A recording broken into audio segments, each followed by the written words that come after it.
J-171, dans 171 jours très précisément, le Louvre-Lens ouvrira ses portes. Ça se passera le 4 décembre prochain, jour de la Sainte-Barbe.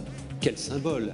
Alors, le comité Grand Lille a décidé de se pencher sur ce sujet important pour le développement du Grand Lille et de notre région. Philippe Vasseur, bonjour. Bonjour. Alors, notre rendez-vous d'aujourd'hui, c'est le comité Grand Lille Nouvelle Génération.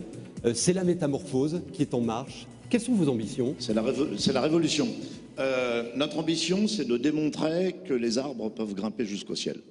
Autrement dit, retrouver nos racines, les racines qui ont été celles du comité Grand Lille dans les années 90, et puis passer à une nouvelle étape, aller plus loin, aller plus haut, comme je disais tout à l'heure, nous adresser à de plus en plus de gens dans toute la région et au-delà de la région et même à l'étranger, travailler avec des communautés de projets, faire participer davantage d'acteurs de la vie économique et puis rentrer dans une autre ère qui n'existait pas nécessairement il y a 20 ans. Simplement, on voit le buzz, le retentissement que peut avoir un simple tweet, on le voit dans l'actualité, ouais. Eh bien nous devons nous aussi nous mettre avec les nouvelles technologies à l'heure qui nous permettra de faire connaître davantage les grands projets du comité Grand Lille. Vous allez pouvoir, à partir d'aujourd'hui et très régulièrement, en permanence, envoyer vos contributions sur le site du comité Grand Lille qui a été lancé il y a quelques jours. Cette rencontre que nous aurons tous les 2 mois est la partie visible de l'iceberg puisque on va se mettre au travail. C'est un peu votre mot d'ordre au travers de communautés. Je vous expliquerai le mode d'emploi à la fin de notre rendez-vous. Ce site dont vous voyez quelques captures, très sympa, très fonctionnel.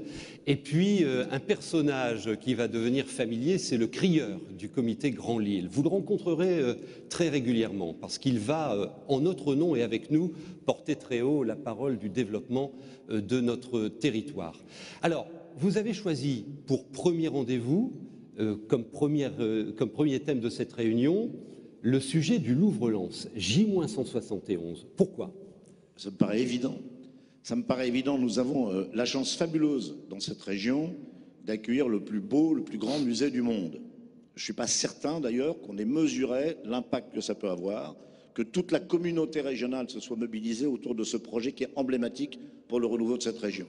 Et je trouve qu'il est de notre devoir, à nous acteurs du comité Grand Lille, mais le comité Grand Lille s'étend sur l'ensemble de la région Nord-Pas-de-Calais. Rendez-vous compte, nous sommes une région qui représente à peine plus de 2% du territoire national et on est encore en train de se chicailler sur la guerre des beffrois.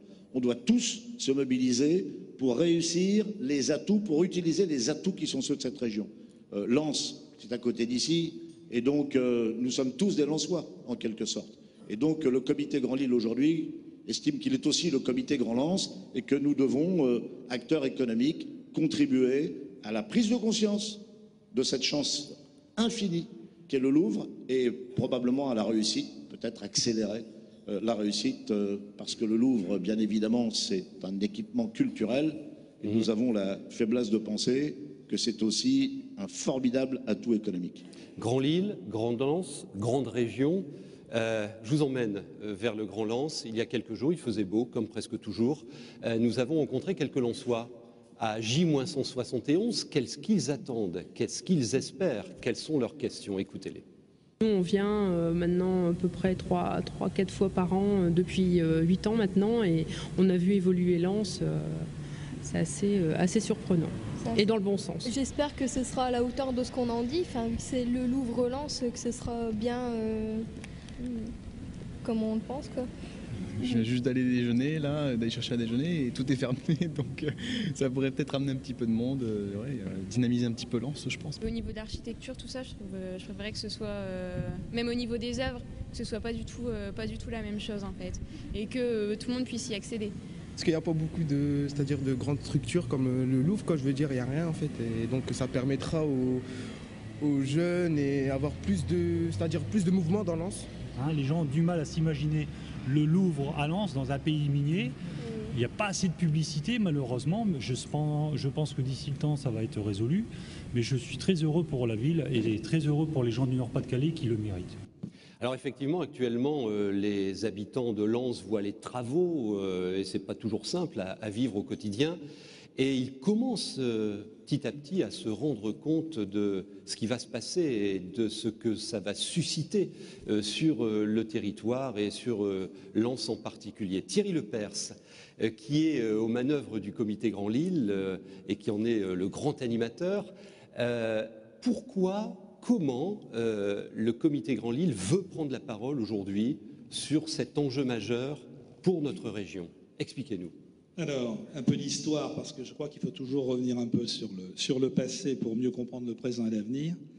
En octobre 93, sous l'impulsion visionnaire de Bruno Bonduel, qui est ici présent aujourd'hui, nous avons décidé de parier sur le développement par l'international comme moyen de placer le Grand Lille régional et transfrontalier sur la carte du monde.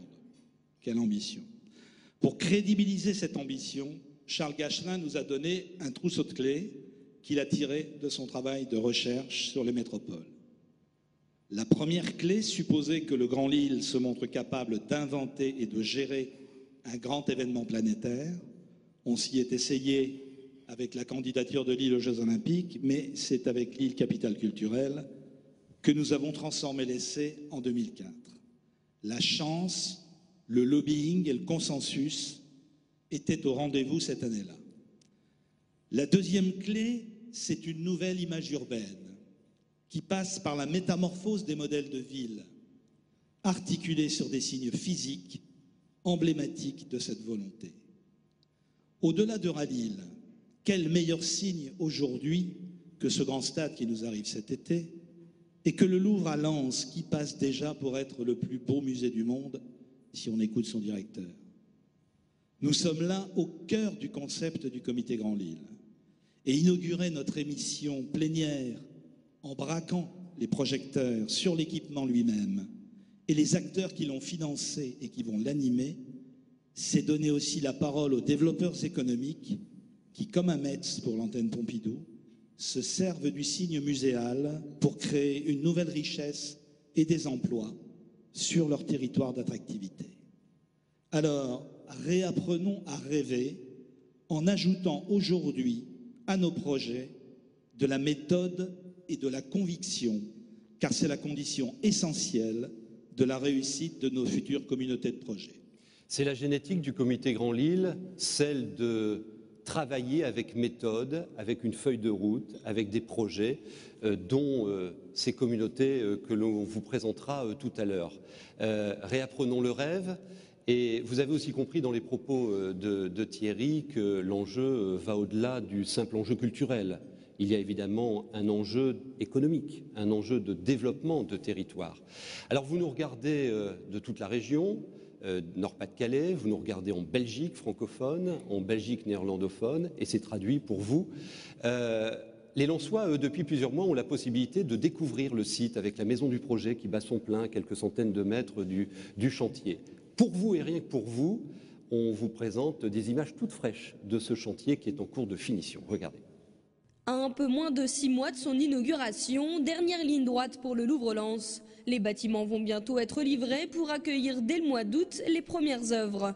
L'architecture portée par le cabinet Sana comporte plusieurs bâtiments.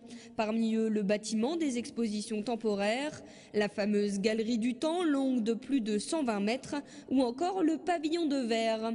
Tout pour que le musée et son parc, situé sur l'ancien carreau de la fosse Neuve de Lens, s'intègrent parfaitement au paysage.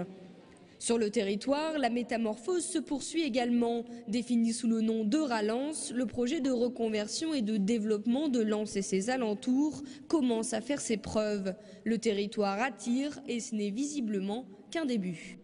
C'est une région où on peut aller investir parce que finalement, il y a encore des disponibilités relativement bon marché par rapport aux grandes métropoles. Et qu'on a aussi là 500 000 habitants à proximité des grands centres de décision européens. Changer l'image de l'ancien bassin minier était une priorité. Depuis plusieurs mois, les travaux s'enchaînent. Les accès au musée, la réhabilitation des cités minières, la création de parkings, tout pour faciliter la venue des futurs visiteurs. Avec plus de 800 arbres plantés, la métropole durable pensée par Michel Desvignes, le paysagiste, commence à prendre forme. Du côté du centre-ville de Lens, la dynamique Louvre commence à se faire sentir. Le décompte a débuté pour les commerçants. Des enseignes apparaissent, des restaurants également. Le centre-ville semble revivre, attendant beaucoup du futur musée. Côté hôtellerie, en revanche, on reste un petit peu dans l'expectative. Avec une capacité hôtelière jugée insuffisante, on craint de ne pas pouvoir faire séjourner sur place les visiteurs attendus. Les hôtels existants ont été réhabilités, des hôtels de luxe sont prévus mais n'ouvriront qu'en 2014-2015, une situation qui pourrait profiter aux villes alentours comme Arras ou Lille. On l'aura compris, le 4 décembre 2012 n'est donc pas une finalité en soi mais bien le point de départ à un développement économique et touristique évident. 39 ans, marié, 2 enfants, Xavier Decto arrive du musée de Cluny, à Paris, où il était conservateur. Il est depuis l'automne dernier à la tête du Louvre-Lens. Il en rêvait. Notre invité habite désormais Élodie Lohette et vit un bonheur quotidien à la tête de ce projet extraordinaire, unique et innovant. C'est lui qui le dit. On est bien, Élodie Lohette? Très bien, oui. Ouais. Oh, le micro, tenez. Oui, pardon. Oui, on est très bien, Élodie Lohette. C'est à la fois un village et en même temps c'est Lens. Et puis je suis à proximité immédiate du musée, je suis à moins d'1 kilomètre, je peux y aller à pied. Alors, dans moins de 6 mois, on ouvre les portes, on est dans la dernière ligne droite. Est-ce que ce grand projet, parce qu'on l'a souvent comparé, est dans la même gamme que ce qui s'est passé à Bilbao avec le Guggenheim, avec le Centre Pompidou à Metz? Est-ce que c'est comparable? On ne peut pas cacher que l'inspiration est la même. C'est cette idée d'emmener un musée, de donner une nouvelle incarnation à un musée dans un nouveau lieu, un lieu qui a besoin d'une nouvelle dynamique économique, sociale, culturelle. L'inspiration est la même. Cela dit, il faut bien reconnaître que par bien des aspects, le Louvre-Lens est un projet différent. En quoi?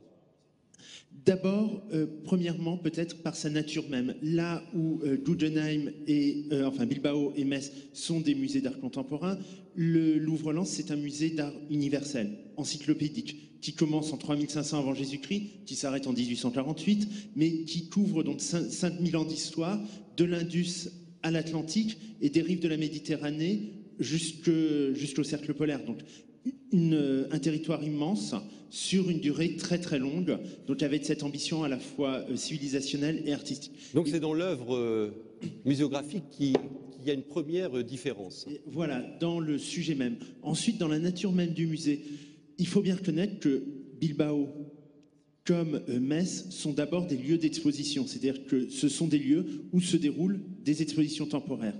À Lens, il y a une grande originalité, c'est la Grande Galerie, dont la première incarnation sera la Galerie du Temps. 120 mètres de long, j'ai vu à l'écran là. 120 mètres de long, 25 mètres de large, donc presque 3000 mètres carrés, dans laquelle vont s'installer durablement des œuvres et des œuvres majeures du Louvre. Et c'est ça la grande différence, c'est que pour 5 ans, on va présenter de façon semi-permanente donc des œuvres, des chefs-d'œuvre du Louvre, et que dans 5 ans, on en présentera d'autres. Mais cette idée d'une collection permanente, c'est aussi ce qui fait la grande différence entre le Louvre-Lens et les projets qui ont pu exister auparavant. Alors il y a une question qui nous intéresse tous, à Lille, ailleurs.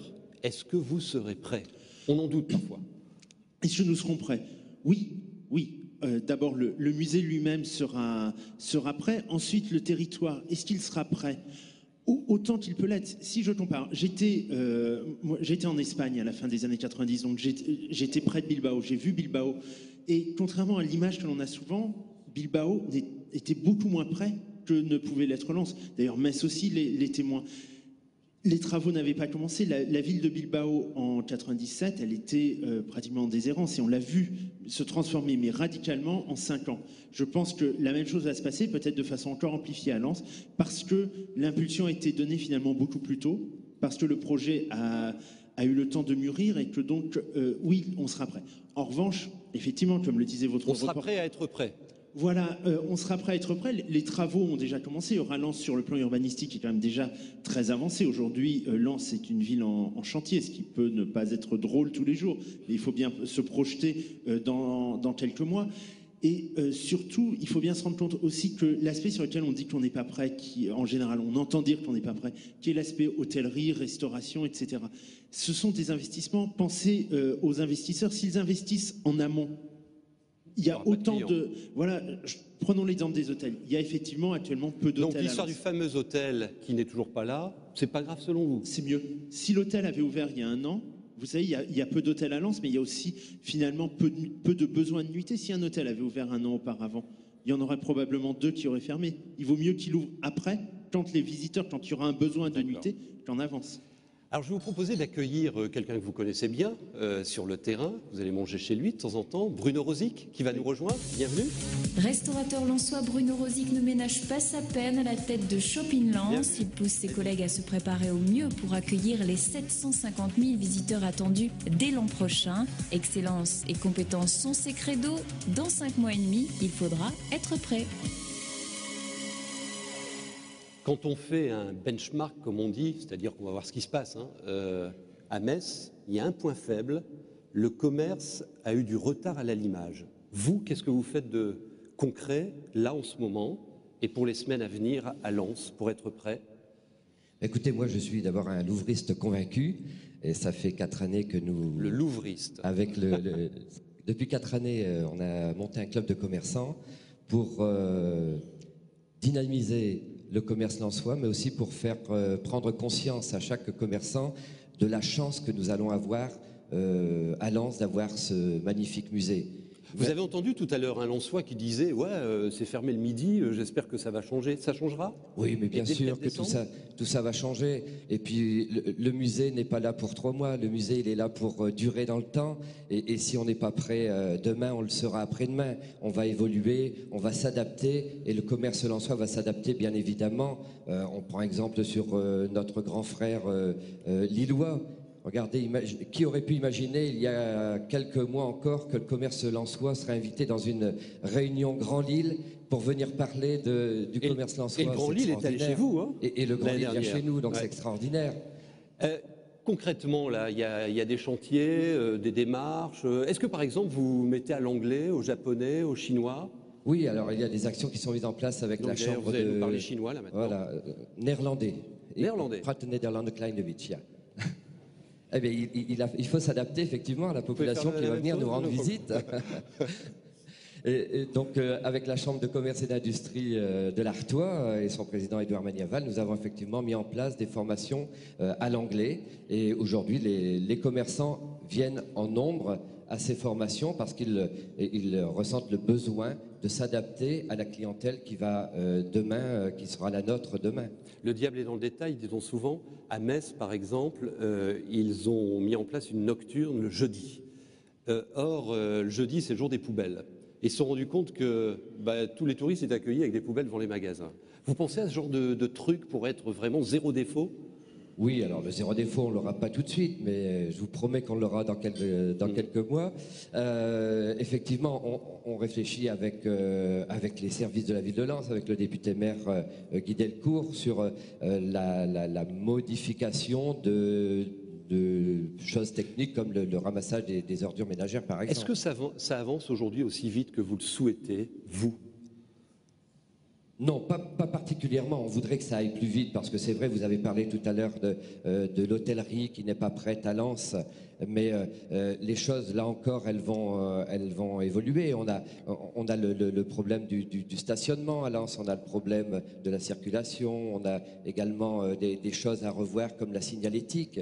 Il va falloir absolument drainer les visiteurs du Louvre vers le centre commercial, le centre-ville. Vous, personnellement, parce qu'il y a la notion de risque aussi des partenaires privés, vous en êtes un, vous venez de mettre un chèque de 2 millions sur la table pour investir, dites-nous ça rapidement. Ben oui, écoutez, ça me fait froid dans le dos d'ailleurs quand vous annoncez ces chiffres. Oui, imaginez, moi, un gamin des Corons et des cités lensoises, aujourd'hui, je suis né avec le charbon, et puis aujourd'hui, c'est la culture qui va permettre que l'on puisse avancer dans le temps et investir comme je le fais en ouvrant un centre, un complexe pour tout ce qui est événementiel et accueillir notamment les futurs visiteurs du Louvre, les bus qui viendront visiter le musée. C'est quoi votre projet, vous? Alors c'est un domaine dans lequel il y aura un restaurant, un bar d'ambiance et des salons de réception pouvant accueillir jusqu'à 300 personnes. On mange bien chez lui? Très bien. Alors, on a reçu de nombreuses questions sur le Facebook Comité Grand Lille, qui est à votre disposition, par Twitter, sur le site internet. On va en prendre quelques-unes et vous y répondrez tous les deux. Si on peut les afficher à l'écran, puisqu'on vient de nous les envoyer. Et par ailleurs, on m'a donné un document aussi avec d'autres questions que l'on a reçues. On peut les avoir, s'il vous plaît? Une première question. Alors, bon, donc on l'a dit, et pas à l'écran là tout de suite. En termes de communication, de marketing, quelles sont les actions qui sont envisagées? Est-ce qu'il y aura des actions menées plus particulièrement à destination des habitants de la région? C'est quoi le plan de com? Alors, le plan de com pour l'inauguration, il est encore en cours de finalisation, donc c'est un peu tôt pour en parler, mais il est clair que nous avons trois grands, je dirais, un objectif qui se compose de trois cercles concentriques. Le premier, c'est le territoire, la région, qui est quand même... Le Louvre est venu à Lens pour venir sur ce territoire. Donc c'est effectivement les habitants... C'est la première cible. C'est la première cible. Ça, vous le confirmez. C'est très important pour nous que les habitants s'approprient ce musée, qu'ils viennent dans ce musée, qu'ils sentent ce musée comme étant le leur. D'accord. Ensuite, effectivement, il y a des objectifs de développement il y a une cible au-delà du territoire et au-delà de la région. Il y a une cible au niveau euro-régional, donc ça veut dire qu'on va aller chercher les gens aussi bien à Paris qu'à Londres, à Bruxelles, à Amsterdam. Ce qui fait la force de Lens en tant que lieu d'accueil d'un grand musée comme le Louvre-Lens, c'est la possibilité, c'est le fait d'être au cœur d'une région à nul autre pareil dans le monde, cette région qui va d'Amsterdam à Paris. Démographique en richesse. Et le dernier acte, évidemment, après, c'est l'international au sens large. Une des chances de Lens, c'est quand même aussi d'être à proximité, d'avoir des touristes, des gens du monde entier qui peuvent venir se recueillir, notamment à cause des lieux de mémoire. Je disais à l'écran, dans la question, est-ce que des passes vont être distribuées aux gens de la région ? Alors je tiens à rappeler que la Galerie du Temps, par la volonté de son conseil d'administration, est gratuite. Donc un pass pour quelque chose qui est déjà gratuit n'a pas grand sens. En revanche, on travaille effectivement, notamment avec la région Nord-Pas-de-Calais, sur les transports pour assurer une possibilité pour les habitants de toute la région de venir le plus facilement possible. Alors une autre question qui va apparaître à l'écran. Quels sont les liens entre l'économie et le culturel? Comment le culturel peut générer naturellement du développement économique? Bruno Rosic. Le culturel peut effectivement générer du développement économique par le fait d'attirer sur le territoire lensois des entreprises qui... Ça, c'est mécanique. Hein. On a des chiffres sur Metz, Bilbao et tout à fait. Ailleurs. Donc, je pense que avoir la marque Louvre-Lens, la marque mondialement connue du Louvre, ajouter ça sur sa carte de visite, c'est quand même extraordinaire. Donc, ça va être pour nous, j'en suis certain, générateur de flux économiques importants. Et vous, comment vous voyez les choses? Oui, je suis tout à fait d'accord avec ce que vient de dire Bruno. C'est-à-dire que déjà, l'arrivée du Louvre à Lens dans une marque mondiale a déjà mis et va de plus en plus mettre Lens sur la carte du monde. Donc de ce point de vue-là, et on le voit effectivement, on le voit à Bilbao, on le voit, on commence à le voir à Metz. L'arrivée d'un musée, certes, c'est du développement, on va dire, immédiat dans le domaine touristique, mais c'est aussi par la transformation de l'image d'une ville, par la transformation de l'image d'un territoire, la création d'une richesse économique qui, avec une dynamique qui se crée, n'a bientôt plus grand-chose à voir avec la nature de départ du musée et crée un cercle vertueux créateur de richesse. On prend une dernière question. Enfin, pour l'instant, on y reviendra tout à l'heure, si on peut en afficher une. Alors, est-ce que vous envisagez des offres touristiques couplées avec les autres musées de la région? Bien sûr, on a commencé à y travailler. Alors, il y a à plusieurs niveaux. Quand on parle d'offres touristiques, on est plus là dans le domaine des offices de tourisme, mais aussi bien les offices de tourisme, on va dire, de Lens, des communautés environnantes, que le tourisme du département du Pas-de-Calais ou de la région travaillent ensemble pour développer des offres qui soient des offres culturelles ou aussi des offres pas seulement culturelles, parce qu'il y a des touristes qui veulent un paysage divers. Et ensuite, on a commencé effectivement à travailler de façon très étroite avec les musées environnants. Il y a une cohérence qui est en train de se mettre en place. Alors, merci Bruno Rosic, merci de votre présence. On va aller à Metz, puisque là-bas, le musée a ouvert depuis 2 ans. C'est intéressant de pointer force et faiblesse, pour en prendre le meilleur, bien évidemment, pour notre aventure nordiste. Regardez. Voilà 2 ans que le centre Pompidou rayonne sur la ville de Metz. En tant que première expérience de décentralisation culturelle, le lieu est devenu une source d'inspiration et d'espérance pour le Louvre-Lens. En effet, le centre Pompidou a accueilli depuis son ouverture 1,2 million de visiteurs. Il constitue le lieu d'exposition le plus visité en province. À Lens, dès le début, on a cherché à s'enrichir de l'expérience messine. Cependant, difficile de comparer les 2 villes. Metz et ses 120 000 habitants fait partie d'une agglomération de 400 000 habitants. Ses atouts, la ville est située au cœur de l'Europe et avait déjà un patrimoine exceptionnel, au cœur d'un noyau dense d'axes de transport. Pour le reste, le centre Pompidou est venu redynamiser une ville déjà touristique et changer l'image de la ville. En visite sur le chantier du Louvre-Lens fin avril, le bilan du maire Dominique Gros fait surtout office de conseil pour les Lensois.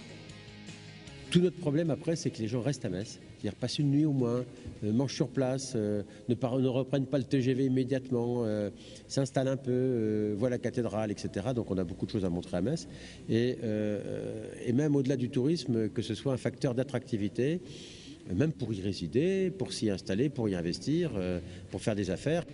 À Lens, l'objectif est le même, on espère pouvoir retenir les futurs visiteurs. Pour cela, l'offre touristique a été repensée, proposant la découverte du patrimoine minier, mais aussi les sites de mémoire Vimy et Notre-Dame de Lorette. Mais voilà, l'offre hôtelière limitée pourrait profiter aux villes d'Arras et de Lille, qui ont une vie nocturne un peu plus animée. Malgré ce retard à l'allumage à Lens, on voit le développement à plus long terme. Lens aujourd'hui serait, que ça plaise ou que ça ne plaise pas, dans un déclin avancé s'il n'y avait pas eu ce joyau extraordinaire qui est le Louvre-Lens. Pour moi, le Louvre-Lens, c'est le début d'une reconquête économique qui va commencer par la culture et le tourisme, mais qui débouchera aussi sur la création d'entreprises. Au vu de l'expérience messine, les Lensois le savent, l'aventure ne fait que commencer et il n'appartient qu'au territoire de savoir au mieux en profiter. Le bouillonnant maire de Los-Angeles promeut le bassin minier depuis les années 90. Il s'est fixé un sacré objectif, classer notre région minière au patrimoine mondial de l'UNESCO. Réponse dans quelques jours. Fébrilité, on y croit. Le bouillonnant maire de Los-Angeles est avec nous, Jean-François Caron, bienvenue. J'ai pris quelques notes sur Metz. On a un peu discuté avec des acteurs locaux et notamment les professionnels de la Chambre de commerce et d'industrie. Donc on parlait du commerce qui a eu du retard à l'allumage, mais dès que le musée a ouvert ses portes, ça a bien démarré avec les nocturnes, les commerces ouverts le midi pour accueillir 800 000 visiteurs la première année. C'était le plus du double de ce qu'ils attendaient sur place. Ils ont fait aussi un truc intéressant, le lendemain, vraiment le lendemain de l'inauguration officielle, le musée a été privatisé pour accueillir l'ensemble du tissu économique de la région, pour que tout de suite ils puissent s'approprier ce musée et sa dynamique pour les rendre acteurs de l'attractivité sur le territoire. Autre point faible aussi, rien ne se passe jusqu'à aujourd'hui entre Metz et Nancy, sauf depuis quelques jours, puisque un partenaire privé a décidé d'investir pour créer une navette avec des bus à l'impériale entre Metz et Nancy et vendre des packages d'une journée. Ça peut donner des bonnes idées. Des indicateurs économiques intéressants aussi. Un visiteur génère un minimum de 40 € de chiffre d'affaires par jour sur Metz lorsqu'il se rend au musée. Quand on va voir du côté de Bilbao, sachez qu'1 million de visiteurs crée 210 millions de PIB supplémentaires. Et puis, moins loin de chez nous, le Futuroscope, qui est maintenant en vitesse de croisière, est à 2 800 000 nuitées par an. Il était à 400 000, la région en tout cas, avant l'ouverture de ce parc. Alors, Jean-François Caron, on est à quelques jours de la décision de l'UNESCO de nommer ou non le patrimoine minier au chapitre du patrimoine mondial de l'humanité. Vous êtes fébrile là on a lu des trucs non pas inquiétants, mais de remise en cause la semaine dernière? Alors, on est très confiant, ça n'empêche pas d'être fébrile, d'abord parce que tant que c'est pas fait, c'est pas fait. En fait, nous avons deux rapports d'experts, l'un qui concerne, je dirais, la qualité naturelle, mais on ne postule pas dans cette catégorie. Ce rapport n'est pas positif, mais enfin, ça étonnera personne que le bassin minier, c'est pas les îles Galapagos, quoi. Donc, c'est pas trop le problème. Par contre, nous sommes dans la catégorie paysage culturel évolutif, c'est-à-dire la façon dont le charbon a eu une empreinte sur le territoire, sur les hommes, sur les paysages, sur nos valeurs. Et le rapport là des experts de l'ICOMOS, c'est excellent. Donc, quand on sait que c'est celui-là que verront les celui-là qui va être regardé, puisqu'il y a 36 dossiers qui vont être examinés à Saint-Pétersbourg, 2 tiers d'entre eux ont des rapports négatifs des experts, nous faisons partie du tiers positif, et en plus le rapport est excellent. Donc, nous sommes confiants. Après, je suis quand même fébrile parce que ce qu'il y a derrière tout ça, c'est 3 siècles d'histoire. Et c'est une charge émotionnelle énorme, enfin pour qui a eu quelqu'un dans sa famille qui a travaillé au fond de la mine, pour qui porte un nom polonais, pour qui est venu du Maghreb. Le charbon, ça nous a constitués. Et le fait de voir au patrimoine mondial, là où d'habitude c'est les châteaux, c'est les grandes cathédrales, c'est forcément quelque chose qui nous rend tout humble parce que c'est grandiose, c'est beau. Alors, un bonheur n'arrivant jamais seul, quelle cohérence entre cette espérée désignation et le Louvre-Lens? Comment l'un va générer de l'attractivité à l'autre? Comment ça se passe entre vous? D'abord, on a besoin de comprendre territorialement ce qui se passe. La première chose, c'est que nous avons là 2 marques de qualité. Et pour le territoire minier, c'est un sacré changement.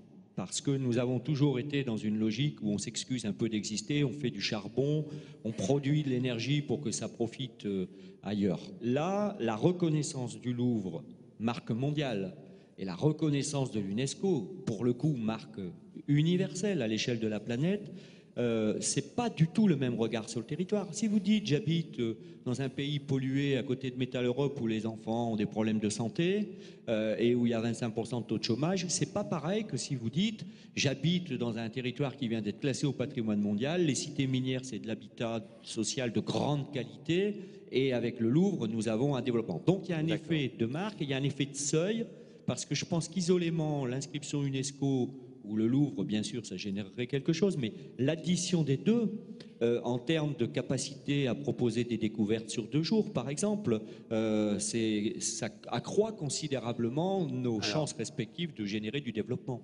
Qu'est-ce que vous en attendez, vous? Énormément. D'abord parce que effectivement, mais comme vient de le dire Jean-François Caron, le premier objectif du Louvre, peut-être, c'est de changer le regard que le territoire porte sur lui-même. Et de ce point de vue-là, bassin minier uni, donc l'inscription à l'UNESCO et le Louvre-Lens, c'est le même objectif. De même, mettre le bassin minier, mettre le territoire sur la carte du monde. Les deux, c'est le même objectif.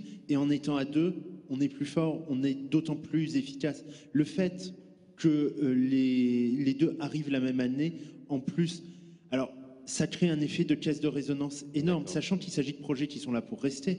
L'effet de marque est très important. Je voyais que l'IUT de Lens montait un partenariat avec des universités japonaises pour développer des nouvelles filières ici. Voilà, il y a des choses qui partent là. On ne le sait pas forcément. Ça se passe comme vous voulez sur le terrain? Du point de vue de tous les points de vue. Bon. Premièrement, ce dossier, il est soutenu politiquement par tout le monde. Il n'y en a pas tant que ça dans le bassin minier, des dossiers qui permettent de faire converger les bonnes volontés de tout le monde. Ça, c'est très important. Deuxièmement, nous avons contractualisé avec les villes, avec les agglos, avec les départements, des chartes d'engagement pour garder la valeur dans le temps.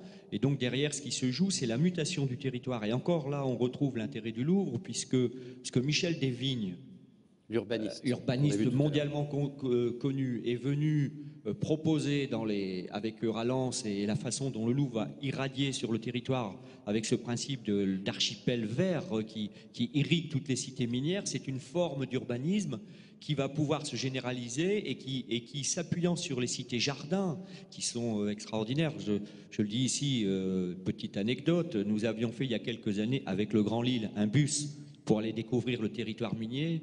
Je vous garantis que nous étions 40 dans le bus, certains se reconnaîtront peut-être. Il y en avait 35 qui, quand nous étions dans la cité d'Oigny, cité Jardin super, disaient « Ah, j'aurais jamais cru que le bassin minier c'était comme ça. » Et il y avait, enfin, je ne peux pas donner tous les détails, mais il y avait une espèce de découverte de gens qui habitent à 30 km de chez nous et qui disaient mais il y a de l'espace, c'est beau, il y a des jardins, le Mingoval, etc. tout ça, donc il y a un enjeu sur ce registre de la mutation de tout le territoire et de ce point de vue-là, oui, tout se passe bien. Ça, c'est ce qui se passe bien. De ce point de vue-là, oui. Qu'est-ce qui se passe pas bien? Qu'est-ce qui se passe pas bien? Écoutez, pas grand-chose. D'abord, je vais attendre 3 semaines. C'est quoi les sujets sur lesquels il ne faut pas se rater dans les 5 mois et demi à venir là? Je pense que derrière ça, il y a par exemple un enjeu que Pierre Mauroy nous a bien décrit dans la mutation du Vieux-Lille. Vous avez la tentation de gérer au plus court financièrement, je dirais à l'efficace. Là, il y a cette idée, l'inscription de la qualité que j'évoquais tout à l'heure, dans les gestes architecturaux, dans la façon de penser l'économie, dans la façon d'avoir de l'ambition. Rien que ça, en soi, c'est une posture pas simple.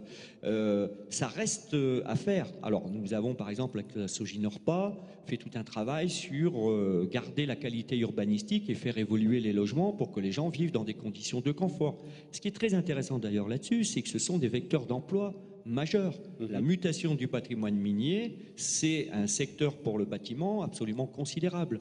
Bon, donc, sur les questions du tourisme, je pense aussi que le potentiel est là, il reste à concrétiser. Ça, c'est sûr.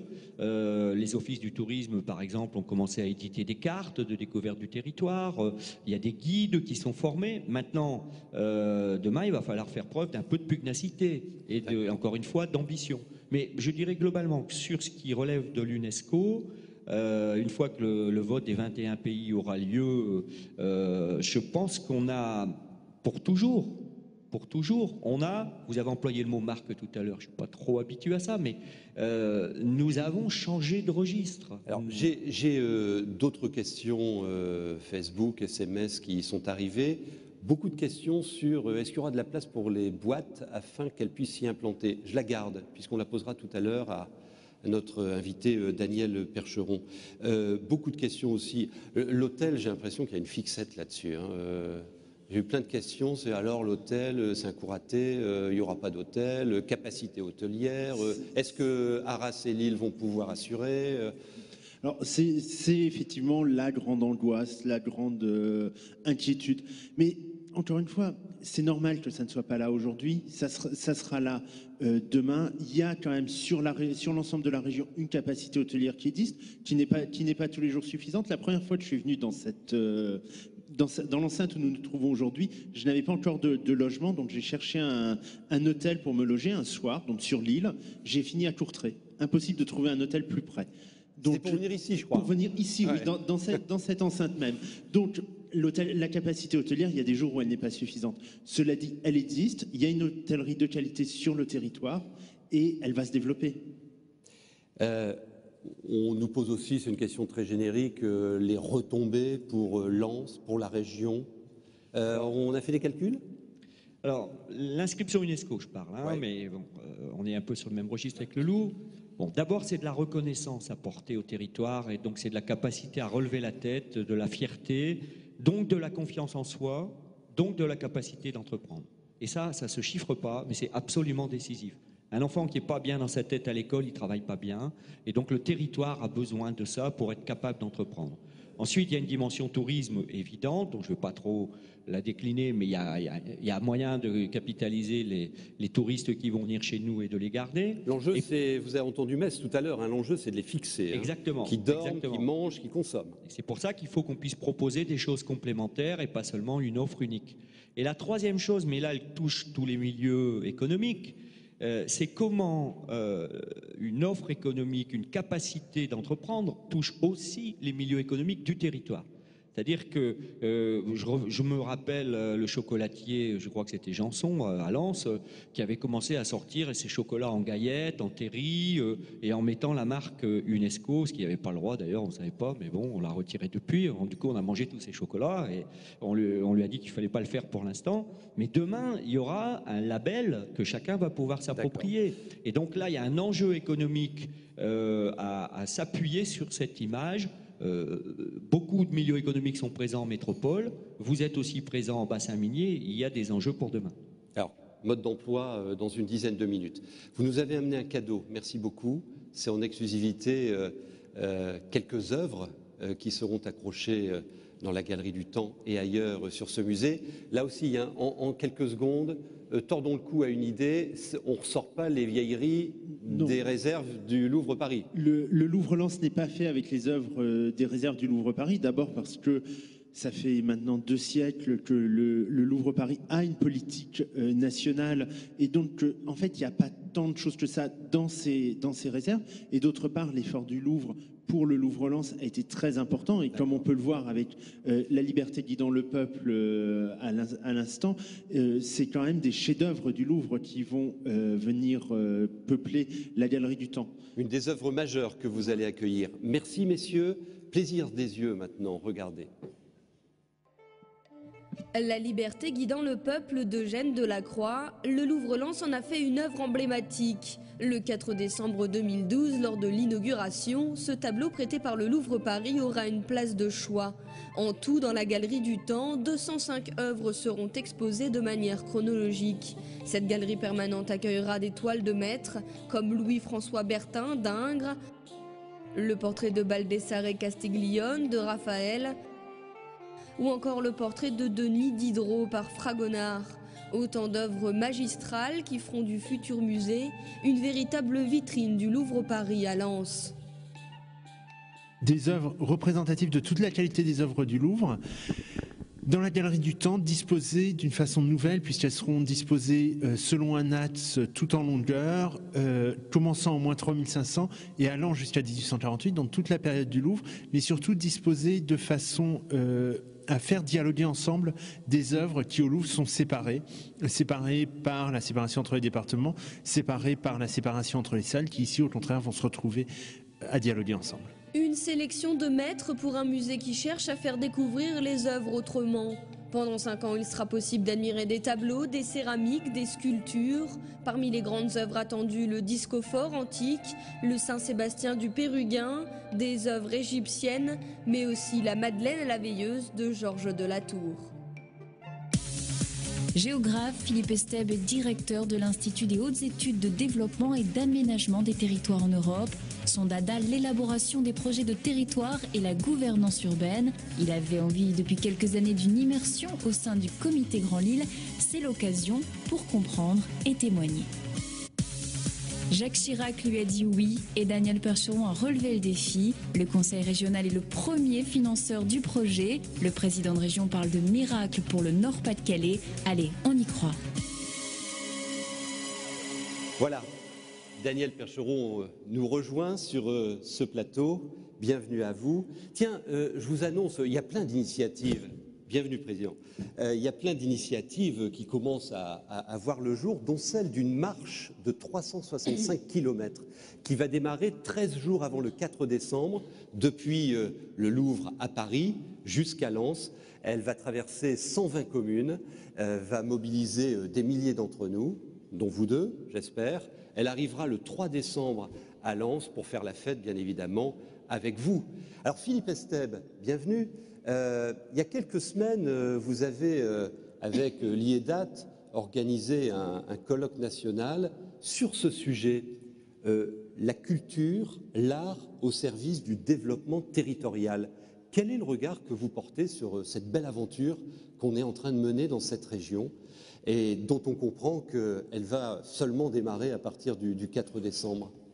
Alors, Moi, ce qui me frappe là, que j'avais pas complètement saisi, évidemment, c'est la synergie qui est en train de se constituer entre le projet Louvre-Lens et le projet Patrimoine mondial de l'humanité. C'est-à-dire que là, il y a véritablement quelque chose qui est en train de se jouer, qui est tout à fait important.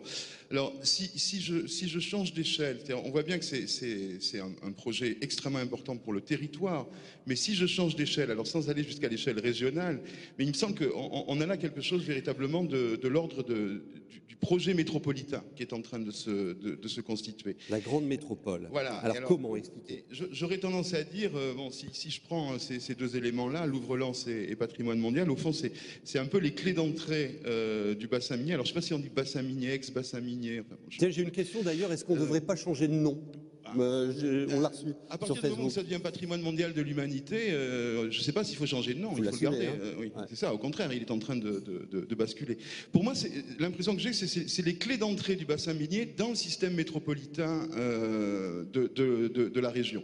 C'est-à-dire qu'on n'est plus dans la périphérie de l'agglomération lilloise, on est au cœur du système métropolitain. Et ça, je pense que c'est quelque chose de tout à fait important parce qu'il me semble, vu de l'extérieur, hein, que bien que la métropolisation soit en marche, de Valenciennes à Arras, de Lille jusqu'à Douai, etc., que tout ça, en fait, ça forme un territoire qui est en train de s'imbriquer parce que les gens bougent, parce que les entreprises bougent, que les différents territoires sont interdépendants. Pour autant, on reste encore dans une vision relativement disons, de développement cloisonné et de relative concurrence entre les territoires. Et un des problèmes, semble-t-il, du dialogue métropolitain entre les différents territoires qui composent cette grande métropole, c'est un certain rééquilibrage des termes de l'échange, une certaine égalité entre les territoires. Et c'est vrai que jusqu'à une période récente, on avait le sentiment qu'il y avait quand même plutôt un centre et plutôt une périphérie. Et puis on a vu émerger depuis une dizaine d'années, ou réémerger, Valenciennes, qui s'est constituée en interlocuteur. Et aujourd'hui, ce qui est en train de se jouer, me semble-t-il, avec Louvre-Lens et bassin minier, patrimoine mondial de l'UNESCO, c'est la constitution de cet espace-là comme un interlocuteur, je dirais, à part égale dans le dialogue métropolitain. Il me semble que c'est ça l'intérêt, c'est-à-dire au fond le système des acteurs qui se met à hauteur de ce qui s'est joué depuis plusieurs années, peut-être de manière silencieuse, avec les gens et avec les entreprises qui ont tissé des liens dans le territoire. Il y a un jeu d'acteurs qui va évoluer selon vous avec cette nouvelle dimension. Alors qu'il y a quelqu'un qui est très intéressé par ce que vous dites, Liga Baltina, qui est étudiante lettonne, qui a travaillé au secrétariat d'Interreg. On va vous donner un micro. Bienvenue au secrétariat d'Interreg à Lille. Et vous menez des recherches sur le développement territorial, le développement économique et la culture comme levier de développement économique. Qu'est-ce que vous pensez là de notre affaire aujourd'hui, vue de Riga, qui sera capitale culturelle prochainement d'ailleurs? Oui, Riga sera capitale européenne de la culture en 2014. Elle assurera ensuite la présidence de l'Union européenne en 2015. Et il est vrai que la Lettonie sort tout juste d'une crise financière. Dans ce contexte, la culture a été choisie comme l'élément déclenchant du renouveau. Et c'est pourquoi Riga 2014 a été baptisée Force majeure.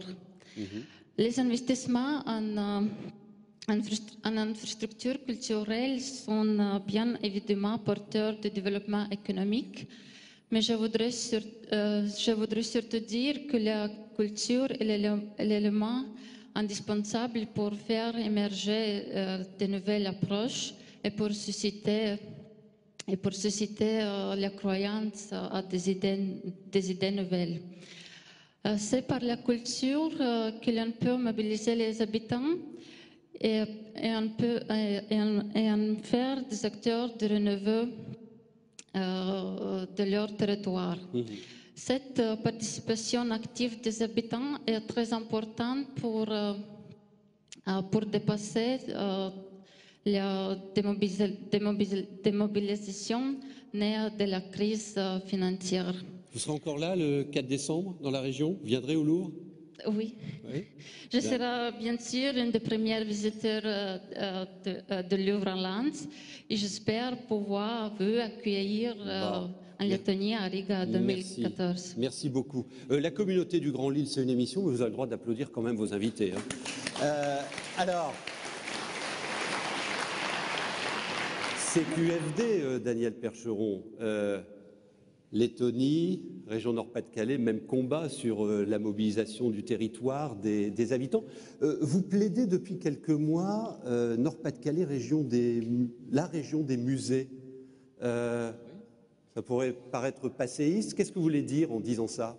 Oui, tout d'abord, je voudrais dire que le Grand Lille est vraiment le Grand Lille lorsqu'il inaugure une nouvelle formule en privilégiant le Louvre-Lens. La région des musées, c'est d'abord un constat, c'est une vérité longtemps ignorée de notre région.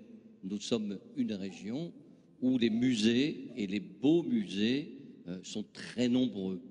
Nous sommes une région où, bien sûr, il y a le Cateau et Matisse. Oui. Nous sommes une région où il y a Lille et son grand musée. Une région aussi qui a commencé à inventer. Je pense à la piscine de Roubaix. Et par conséquent, l'arrivée du Louvre peut permettre de révéler que nous sommes la région des musées. Cette marque mondiale, pour reprendre l'expression de Jean-François, ce plus grand musée du monde, dans un endroit improbable, un carreau de mine au cœur du bassin minier, est un révélateur. Et c'est en même temps un fédérateur. Par exemple, nous avons obtenu que la deuxième marque mondiale en termes de musée et de notoriété culturelle de notre pays, Versailles, s'installe pour 10 ans à Arras. Par exemple, nous inaugurons cet après-midi, face à la mer, un peu comme l'opéra de Sydney en miniature, un Pompidou mobile à Boulogne-sur-Mer. Et nous murmurons à Pompidou mobile qu'il pourrait, bien sûr, s'arrêter au-delà des 3 mois d'exposition. Donc, la région des musées, c'est ce concept qui fait que le Nord-Pas-de-Calais peut changer une nouvelle fois d'image et qu'une forme de modernité est à l'œuvre. Donc tout ça est pensé, ce réseau de musées, levier de changement d'image et donc levier du développement. Alors, Louvre-Lens, projet culturel ou c'est autre chose? Oui, d'abord, c'est le Louvre. C'est le Louvre connu... Et le meilleur du Louvre, a priori. Voilà, le meilleur du Louvre. C'est le Louvre, c'est Henri Loiret. Et le génie propre du dialogue entre le Louvre et son président, c'est un nouveau musée, la Galerie du Temps, et ça a là toute son importance. Mais c'est le Louvre, là où il n'aurait jamais dû venir, malgré la lucidité prophétique d'Ayagon et malgré, au fond, la volonté de Jacques Chirac. Le Louvre arrive dans l'arrondissement de France, l'arrondissement de Lens, 15e agglomération urbaine de France d'après l'INSEE, le plus pauvre et la plus pauvre. En économie de marché, l'arrondissement de Lens fabrique 1 000 € par an de richesse par habitant. L'Île-de-France, 5 600 €. Une vallée de la Maurienne touristique entre 8 000 et 12 000 €. Vous êtes au cœur de la difficulté française et parfois vous êtes au cœur de la misère française. Donc en quoi c'est aussi un projet de développement économique? C'est un projet de développement économique parce que vous avez cité les chiffres de Bilbao. À Bilbao, il est évident que la ville rouillée, le Pays basque, qui était en cours de désindustrialisation, ont saisi l'arrivée de Guggenheim pour repenser leur territoire et pour développer économiquement, avec la recherche appliquée, leur territoire. Donc le Louvre, c'est Bilbao, c'est bien entendu cet effet qui est recherché, les visiteurs, mais c'est aussi, comme l'a dit Jean-François Caron, la nécessité pour les acteurs économiques du Nord-Pas-de-Calais, de la métropole et éventuellement du bassin minier, beaucoup plus timide à l'heure actuelle, de repenser le développement économique de leur territoire. Le Louvre-Lens, c'est une cellule souche, c'est une cellule omnitotante, c'est une cellule qui vise à modifier en profondeur le programme génétique du territoire de Lens, le plus pauvre de France. En 2 mots, Euralance, une structure que vous avez, avec vos partenaires, voulu pour accompagner le développement économique. Vous répondez à la question qu'on nous a posée tout à l'heure. Est-ce qu'il y aura de la place pour installer des boîtes, des entreprises? Bien entendu. Dans le classement des métropoles, françaises, Lille et son rayonnement sont 12e, ce qui montre que la métropole doit être l'objet de notre attention vigilante. Le Nord-Pas-de-Calais a besoin d'une métropole encore plus forte et plus rayonnante. Et Lens est 15e. Et les 2 atouts de Lens sont l'accessibilité et le prix du foncier. Par conséquent, effectivement, un changement d'image, une ambition, une mondialisation telle qu'elle a été décrite à l'heure de l'UNESCO sont là pour mettre en valeur les atouts de l'arrondissement de Lens. Quant à Euralance, c'est un bricolage, et c'est mon côté mauroyiste, n'est-ce pas? Pierre Mauroy et Jean-Louis Subilou ont fait Euralille, et Euralance, c'est tout simplement cette nécessité de rencontrer l'intelligence collective, l'intelligence d'ailleurs, l'intelligence du territoire, à l'occasion de la venue miraculeuse du Louvre. Et un homme comme Michel Desvignes a révélé en une phrase ce que nous pouvions en quelque sorte réaliser immédiatement dans le bassin minier à l'heure de l'UNESCO, avec ces cités minières qui ont une forme de modernité liée à l'habitat horizontal individuel avec jardin. Il nous a dit: vous étiez les corons, vous étiez l'archipel noir. Eh bien, travaillons ensemble à l'heure du Louvre. Vous avez tout, la densité et l'espace pour devenir l'archipel vert. Voilà le projet d'Euralance. Nous avons déjà réussi un miracle. Là où le rapport Lacaze, il y a 25 ans, disait il faut raser les villes minières, les cités minières, car après la fin du charbon, elles sont devenues des villes fantômes, eh bien nous avons réussi, avec Euralance et le Louvre, à faire naître une centralité lensoise au service de l'ère métropolitaine. Merci beaucoup. Merci. Restez encore quelques secondes. Merci Philippe Estève. Je vais demander à Philippe Vasseur de prendre, parce qu'on va conclure ce thème, de prendre votre place. Restez avec nous quelques secondes, Président. En revanche, voilà, Philippe Vasseur, venez. Merci beaucoup Philippe. Bon, la règle du jeu du comité, cette métamorphose du comité Grand Lille, ce sont ces plénières, on explore un thème et ensuite on se met au boulot. Quelle est votre commande à tous les acteurs du comité Grand Lille pour réussir ce formidable pari? Alors, il ne s'agit pas simplement de se réunir pour une émission, pour une plénière, il s'agit de bosser, il s'agit de travailler. Et donc, doivent se constituer des communautés de projets, en quelque sorte.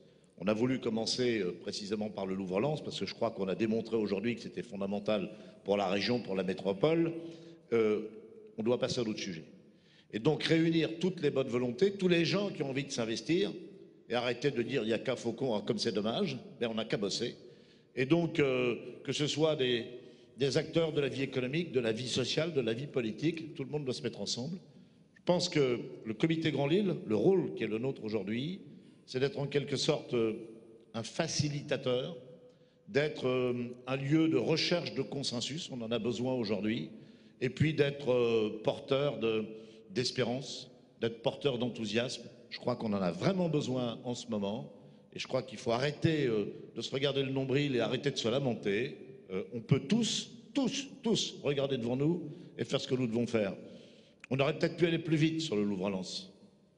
Tirons-en les leçons et ne ratons pas tous les trains qui vont se présenter à nous, et faisons en sorte que nous soyons la locomotive d'un certain nombre de projets.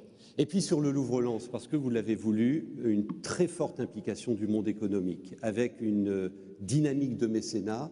Vous voyez à l'écran, vous allez voir à l'écran l'ensemble des partenaires qui ont dit on y va. Un mécénat qui a du sens, parce qu'une vraie implication. Et on a là aussi le moteur de ce qui va se développer sur le terrain. Et on a compris que l'histoire ne fait que commencer. Merci messieurs.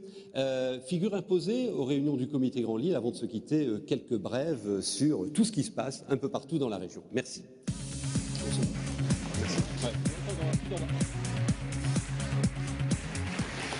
Voilà, alors quelques brèves et n'hésitez pas à en envoyer, vous les inscrivez sur le nouveau site du comité Grand Lille pour nos prochains rendez-vous. Première brève qui vient de Dunkerque avec l'USDK qui a signé une belle aventure européenne cette année et il se sent pousser des ailes et il a évidemment besoin de l'ensemble de la mobilisation régionale. Regardez.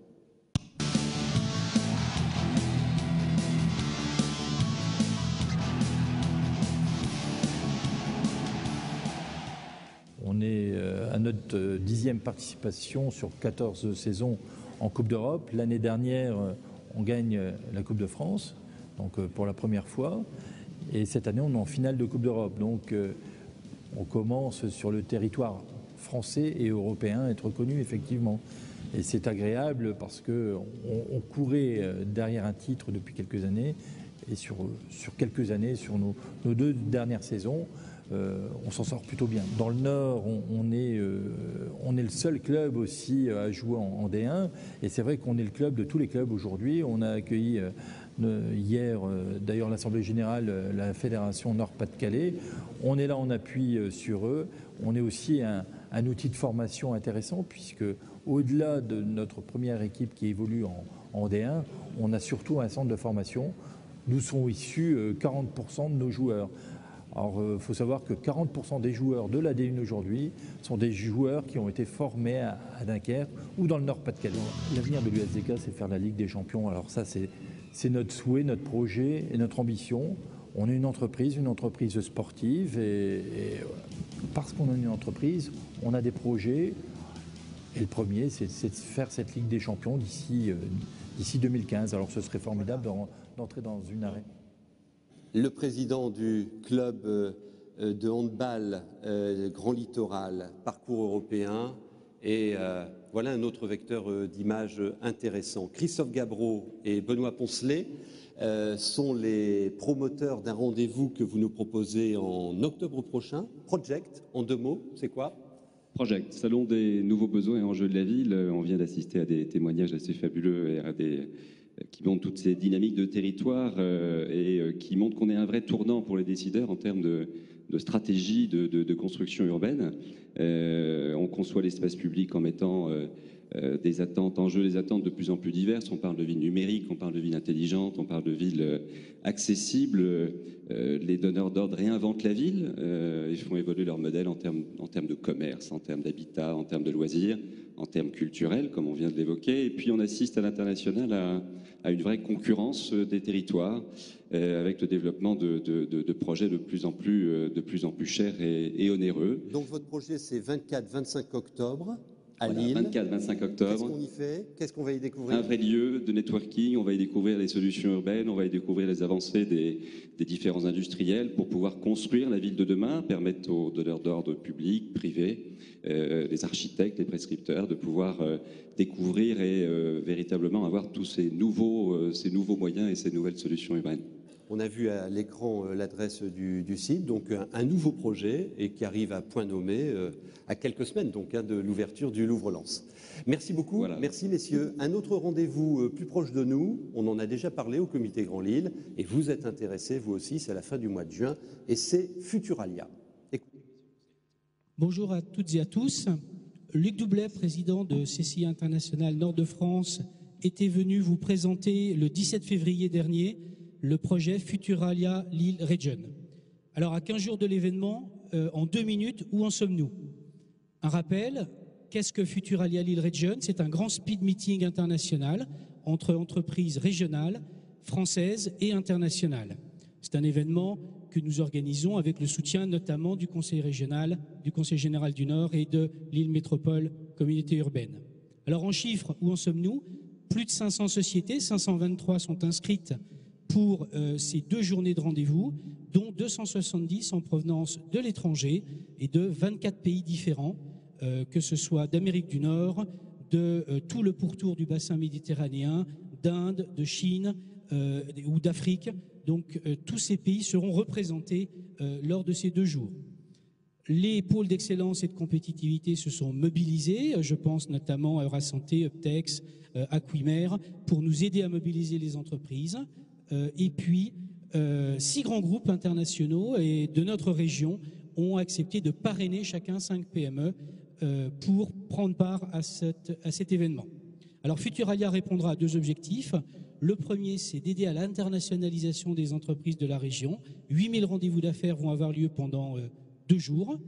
Et puis, le deuxième objectif, c'est aussi de faire rayonner la région et sa métropole par-delà nos frontières.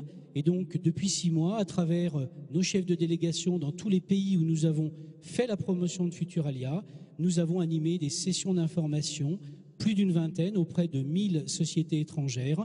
Et nos chefs de délégation ont relayé cette information et ce message sur l'île Region auprès de 100 000 entreprises. Donc, la dernière semaine de juin sera une semaine de l'international. Futuralia sera pendant 2 jours le lieu où se passera sur l'international entre les entreprises régionales et les entreprises venues du monde entier.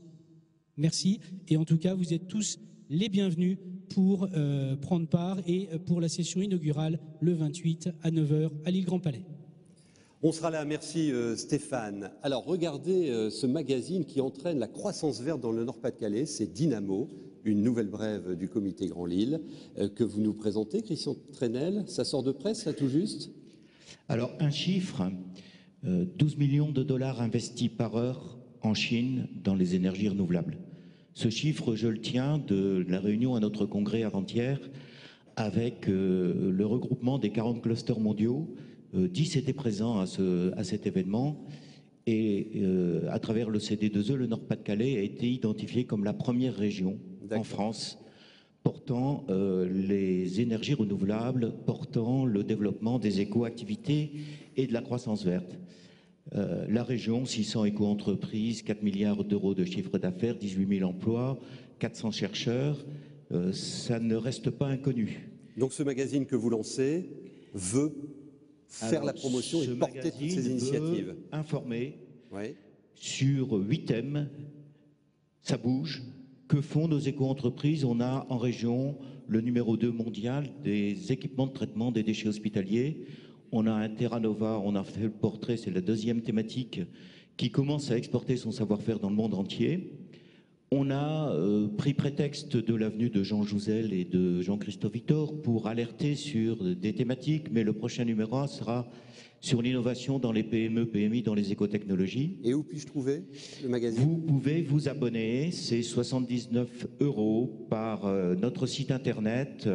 Vous aurez 4 numéros avec ces 8 rubriques, les mutations, les évolutions, les technologies en développement dans notre région. Donc, vous vous abonnez parce que c'est vrai que ça résonne à nouveau sur le territoire, ces engagements développement durable et avec la présence de notre région dont vous venez de donner quelques illustrations. Merci. Une dernière brève, un rendez-vous à l'automne, c'est le retour du Congrès européen de la cybercriminalité.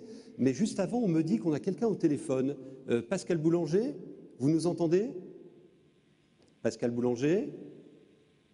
Eh bien, il ne nous entend pas. Parce qu'il est à Stockholm, Pascal Boulanger. Et ce n'est pas par hasard qu'il est à Stockholm. Bon, il n'est pas en ligne, donc j'espère qu'on l'entendra dans quelques instants. Et en attendant qu'il nous rejoigne, une petite annonce sur le Congrès européen de la cybercriminalité. Regardez. Le sujet, s'il vous plaît, sur le Congrès européen? Ah ben non plus. Bon, alors on me dit maintenant que Pascal Boulanger est au téléphone. Et c'est vraiment du direct, mesdames, messieurs. Pascal Boulanger, vous nous entendez? C'est une plaisanterie, mais c'est pas grave, hein. Alors, cybercriminalité, ça se passe à l'automne prochain. Écoutez.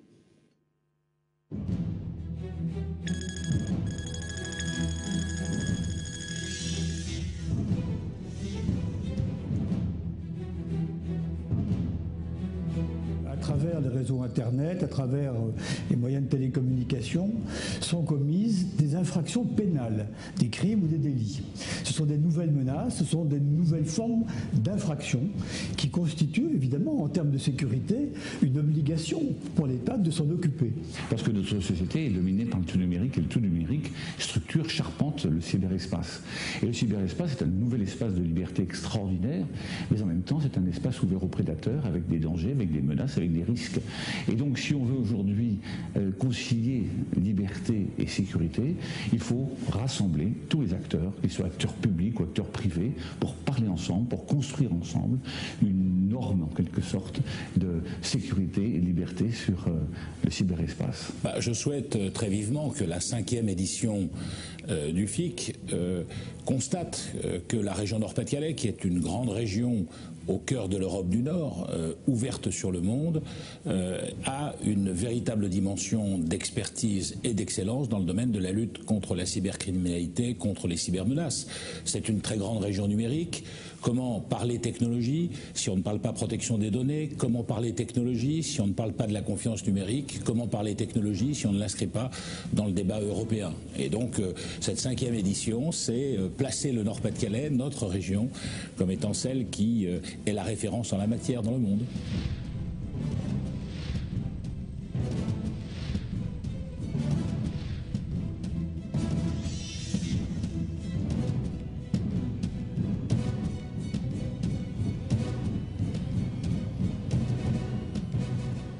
Janvier 2013, avec ce congrès européen et la notion de l'intelligence économique, c'est un sujet qui intéresse évidemment les entreprises et notre région en particulier. Est-ce que Pascal Boulanger m'entend?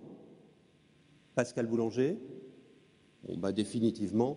C'était juste parce que Pascal Boulanger, le président du club gagnant, est à Stockholm pour un congrès européen. Et le Grand Lille se déplacera à Stockholm à la rentrée pour aller comprendre ce qui se passe sur cette ville et en tirer le meilleur. Et nous vous en rendrons compte dans notre prochain rendez-vous. Je voudrais à nouveau qu'on donne un coup de zoom sur les entreprises mécènes du Louvre-Lens qui sont avec nous. C'est un enjeu très important. Elles s'impliquent et elles viendront aussi nous expliquer lors de nos prochains rendez-vous comment elles déclinent à l'interne et vers leurs parties prenantes leur engagement, tout cela animé par notre ami Léonore Hermskerk. Pascal Boulanger, vous êtes avec nous? Ah, ça aurait été la plaisanterie de notre rendez-vous. Pourtant, ce n'est pas le bout du monde, mais parfois, caprice des lignes téléphoniques, même si c'est par satellite. Les communautés du comité Grand Lille, inscrivez-vous, puisque nous en avons désigné 5. Alors celle sur le Louvre-Lens, Philippe Vasseur vous en a parlé. Réalité et potentiel du transfrontalier, ambition internationale, recherche et université pour un Grand Lille de la connaissance, sport et santé. Un texte qui présente la commande passée à ces communautés est disponible sur le site du comité Grand Lille. Des animateurs vont d'ailleurs être sollicités dans les jours à venir pour animer et lancer les travaux, parce que vous l'avez compris, il va falloir se mettre au travail maintenant. Merci d'avoir été à ce rendez-vous et vive le Grand Lille. À très vite.